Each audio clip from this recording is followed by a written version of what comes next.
Hello and welcome to this special New Year's Eve edition of the Ghosts and Folklore podcast. I'm Mark Rees, and on each episode I investigate a different, weird and wonderful subject. And for this episode on December the 31st, we are going to look at some of the curious customs which take place in Wales at the end of one year and the start of another. Now, as regular listeners will know, the number one big folkloric thing that happens in Wales every year on New Year's Eve is the Mari Lwyd. The Mari Lwyd, a feared horse-skulled visitor who goes door to door trying to get into your house through a battle of rhyme so it can eat your cake and drink your ale. A bit like myself, it's all about trying to get your cake and ale. Now, I have spoken a lot about the Mari Lwyd, and there is one episode entirely dedicated to her, episode 27. So if you would like to know more about the Mari Lwyd and you enjoy this episode, please go back and check out episode 27. I also touched upon the Mari Lwyd briefly in last week's Christmas episode, and I will do so again on this episode. But first, I would like to start with a question. Here's a question to get you all thinking, and the answer will be revealed soon. But on New Year's Day, January the 1st, is it better to see a man or a woman first? Which is best, to bump into a man or a woman? And the second part of that question, if it is indeed a man or a woman, what is the best name? So male or female, depending on which one you've chosen, what is the best name for this person to have when you bump into them? So it's not just about the sex of the individual. Luck depends on their name as well. So is it better to meet a man or a woman, and what should their name be? I will leave you with that brain teaser to ponder for now. It's like a cliffhanger. Well, it's the opposite of a cliffhanger because it's the start of the episode. It's like a reverse cliffhanger, something for you to contemplate. But before we get into all of that folklore, I would just very quickly like to reflect on what has been, let's say, one heck of a year, to put it mildly. 2020 has not been a normal year by any stretch of the imagination. And with this podcast, I would like to keep things upbeat and cheerful and positive and not dwell on the negatives. So when I thought about what is the one big positive thing, the one really good thing which happened in 2020, I thought, well, obviously it has to be launching this podcast. I finally launched my own Ghosts and Folklore podcast, and I owe a huge, huge debt of gratitude to everyone who listens to this, because when I started this, I had no idea what the heck I was doing. Well, I still have no idea what the heck I'm doing. I just plugged in a microphone, I pressed record, and I hoped for the best. And for some mad reason, people listened, people subscribed, and it's doing fantastically well. And I'm still doing it now all these months afterwards. I mean, I've got people from all over the world who get in touch with me now every week, which is incredible, because let's be fair, Welsh ghosts and Welsh folklore is quite a niche subject, but I am so happy that it's been embraced by people around the world, around the universe, and that is absolutely wonderful. And if I had to single out a highlight from this year, from doing this podcast, the one thing which really, really did blow me away, on the Halloween episodes a few months ago, I was moaning about the fact that I'd never, ever tasted American candy corn at Halloween time. It's quite an iconic part of Halloween, those little triangular orange, yellow, white candies, sweets that people eat at Halloween. Now, in Wales, I had never been able to try it, and I had a little moan on my podcast about it, and an amazingly kind soul called Gary from Minnesota went out of his way and spent his own money buying the biggest bag he could find and sent it to me from America across the pond to Wales just so I could try this candy after having a little wine on my podcast. And that is remarkable, and that is the kind of thing which this podcast has achieved this year. And every Thursday I get this little, what I do, I record my episodes and I upload them Wednesday night ready. And then when I wake up the next day, that episode has gone live. And it's bonkers. It's wonderful. It's terrific, but it's terrifying and it's bonkers when I look at my phone the next day and I see that hundreds of people across the world have listened to this while I was sleeping.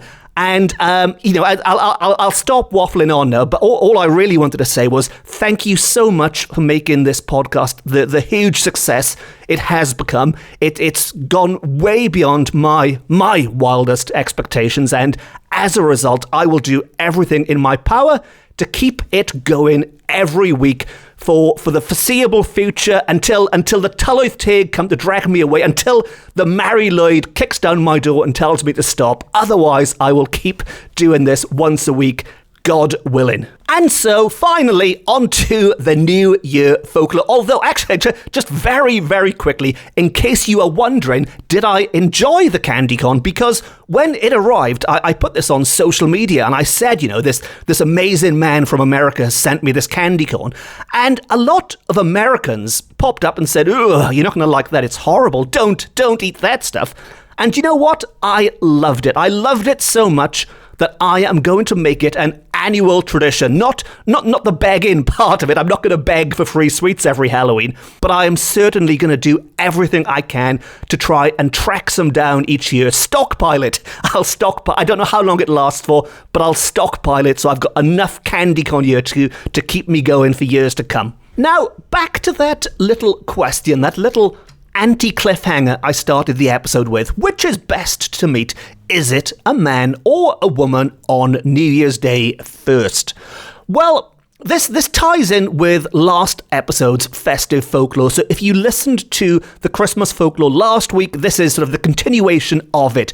And we are told that even at the present day, so this is folklore which is written in the early 1900s. So this is well over 100 years ago now. But even then, people are very particular as to whether they see a man or a woman the first thing on New Year's morning. Now, according to one Carmarthenshire man, in order to secure future luck or success during the coming year, so if you want future luck or success in 2021 or whatever year you are listening to this, a man must see a woman first, and a woman must see a man first, at least so we are told by a gentleman in Edwardian Carmarthenshire. And yet, if we go slightly further west again into Calennig, a vicar, a Reverend Thomas, tells us that the people in his parish would consider it lucky to see a woman first. So male or female, everyone would consider it lucky to see a woman first. But as a rule, the majority of people, both men and women, deem it lucky to see a man, but unlucky to see a woman. So the general gist is that most people think a man is the luckiest and it's unlucky to see a woman, unless you are down Ceredigion way, in which case it's a woman, and unless you are in Carmarthenshire, where it's the opposite sex to yourself. And it all sounds a bit like you can pick and choose, really, depending on where you happen to be. But there are some places where a good many do object to the entrance of a woman before the incoming of a man. So I guess that means if a married couple, say a male and a female married couple, are entering someone's house on New Year's Day, the man should enter first to bring luck. And the people who are particularly stuck up about this, we are told, are in central Cardiganshire, as the counties were then, especially in the parish of Llandewi Brefi. Llandewi Brefi did not want women entering the house first, and the surrounding districts between Lampeter and Tregaron. This is also true, we are told, of some parts of Pembrokeshire. Now, if that was not confusing enough, it's about to get a heck of a lot more confusing because, according to a rector in Newport, this is Newport in Pembrokeshire, not the city,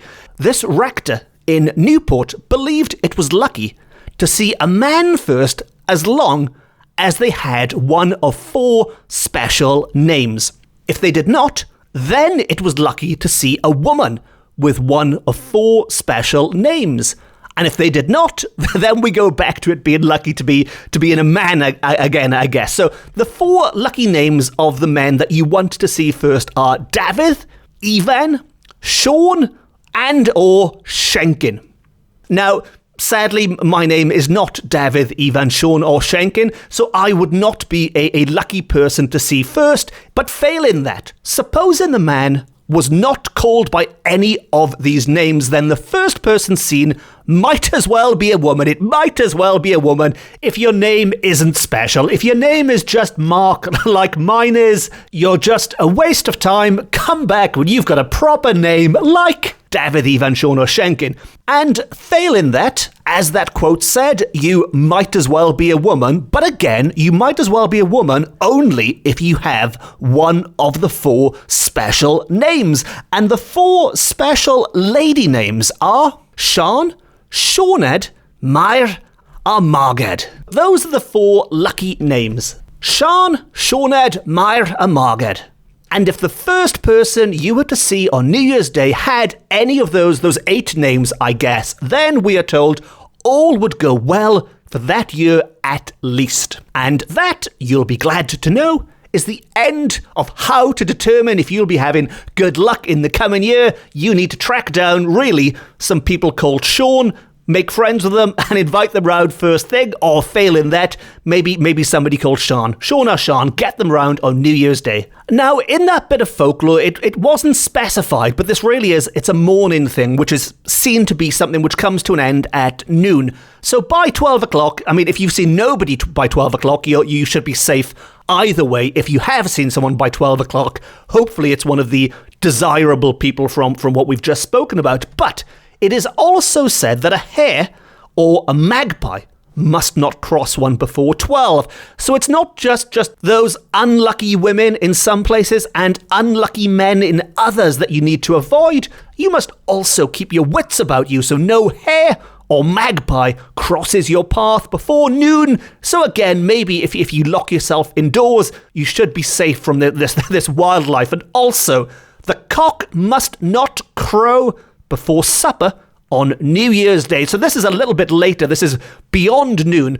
The cock must not crow before supper on New Year's Day, or some dire calamity might befall one after all. So this cock crowing really could be the most devastating of all of these things. I mean, dire consequences for something which is totally out of your control seems very, very harsh. I imagine back in rural Wales, certainly back in the early 1900s, 1800s, there was a heck of a lot of cock crowing going on, and not only does it bring a dire calamity, it cancels out the good luck from earlier. So if you've worked really, really hard to make friends with someone called Shenkin, and you've invited them round first thing just to see them before any of these women turn up, and then you've avoided all the hares and all the magpies in the parish, and you are just about to sit down for your supper, and then...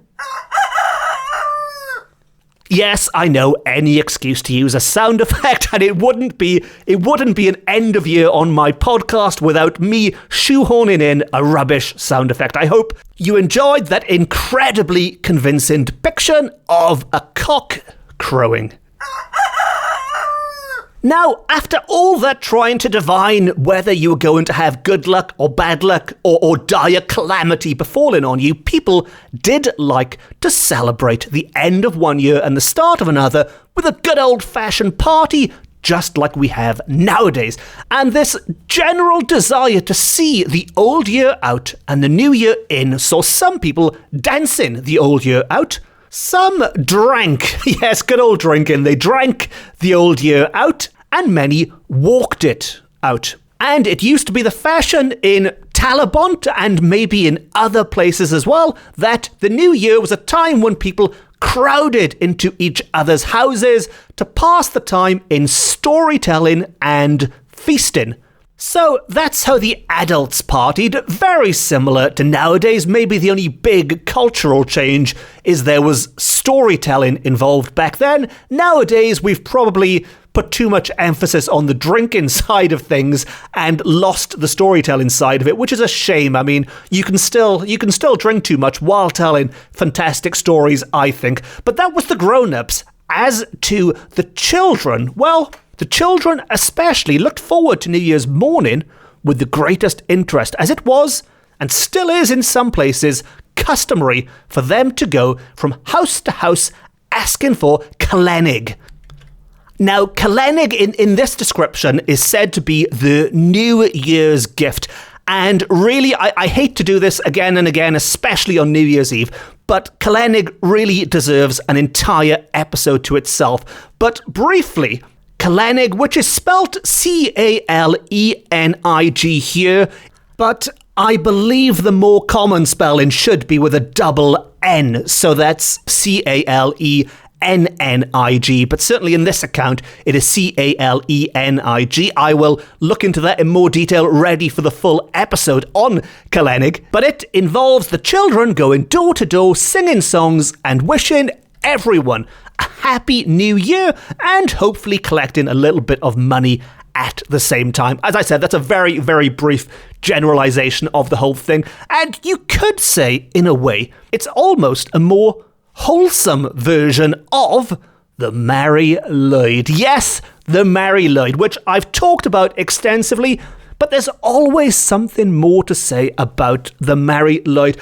And what I really, really hope is that if we do get some kind of normality returning next year, I hope we can all get together next December or January time and have a big old Mari Lwyd party. You can hold me to this. You can tweet me and say, Mark, you promised us a Mari Lwyd party, and as long as there's no medical reasons why we shouldn't, we will have the biggest horse skull party the world has ever seen this time next year. But to wrap up this year first on this podcast, let us have a look at the Mari Lwyd and some of the merriment that would take place inside the house after the Mari Lwyd had gained entry. Now, I do like milking the Mari Lwyd because I love the Mari Lwyd, and I fear this is probably the last time I can do so for quite a while, because it is seen as a Christmas time tradition, so I can get away with talking about it at Christmas. More specifically, it really is a New Year tradition, so I can get away with talking about it leading up to New Year. And even more specifically, it's seen as a 12th night celebration, and I think once 12th night is over with, that's the end of it. So I would like to just say that when the Mari Lwyd got into the house for a party, there's a couple of things which would happen, which I think we can all still do tonight, or whenever you are listening to this, or whenever you are celebrating next, but we can all do this to keep the spirit of the Mari Lwyd alive, even though we can't be all together chasing each other with horse skulls right now. But when the horse gets inside, the groom cries, "So ho, my boy, gently, poor fellow," and it chases the girls around. Now, the girls, of course, we are told, scream with merriment. Now, I'm assuming the girls back then enjoyed this kind of thing. Whether girls nowadays enjoy being chased by horses' skulls and scream with merriment, that is not for me to say. Answers on a postcard. If anyone would like to let me know, please do. But afterwards, after being chased and after screaming with merriment, a dance follows, performed by 3 young men, tricked out with ribbons. So it's not just the Mari Lwyd, it's not just the horse's skull, which is covered in ribbons. There are ribbons on the boys as well. They dance. The company is then regaled with cakes and ale, and the revellers depart, passing outside the door to sing a parting song of thanks and good wishes to their entertainers. And that is what I would like to do now to wrap up the first year of this podcast. And before I leave you with this grand finale, I should say once more a huge thank you very much. Diolch yn fawr iawn for listening, not just to this episode, but to every episode this year. If you haven't already, please consider hitting the subscribe button, because that way you will never miss an episode ever, and it will make me happy because I know people are listening and they want even more. And finally, while I singled out launching this podcast as the big moment of the year, most years it would be launching a new book, and this year I did also publish a book called Paranormal Wales, and again, thank you to everyone who picked that up or any of my books this year. And, well, I think that's enough thank yous for one episode now, isn't it? I can only thank you so many times, so thank you. And it just leaves me to say that wherever you are in the world, whatever time zone it is, whatever day it is, whatever night it is, but this is going out on New Year's Eve, and I'd just like to say a huge Happy New Year. Blwyddyn newydd dda. I've been Mark Rees. This has been my Ghosts and Folklore podcast, and I am convinced that next year is going to be amazing. Yes, even better than getting sent free candy corn from America, if it can get better than that. Maybe next year, if I beg and plead enough, somebody will send me cake and ale. That would be lovely. The Mari Lwyd will come round with some cake and ale for me, maybe. But to wrap things up, I'd like to leave you with a traditional Welsh verse. And this is a traditional Pembrokeshire, South Pembrokeshire verse, I am told. We're very much West Wales on this episode, aren't we? But this traditional verse would originally have been sung, I am assuming, in the Welsh language. Now, sadly, I don't have the Welsh version to tell you first, so I am just going to go straight into the English language version. And on that note, I look forward to talking to you all again in the new year. If not, on social media. As always, please feel free to track me down on Twitter, on Facebook or Instagram to say hello, and always clear your throat before reciting traditional South Pembrokeshire verses. And it goes like this. Get up on New Year's morning. The cocks are all a-crowing. And if you think you're awake too soon, why get up and look at the stars and moon. The roads are very dirty. My shoes are very thin. I wish you a Happy New Year, and please to let me in. Yes, any excuse to use that rubbish sound effect one more time. No star.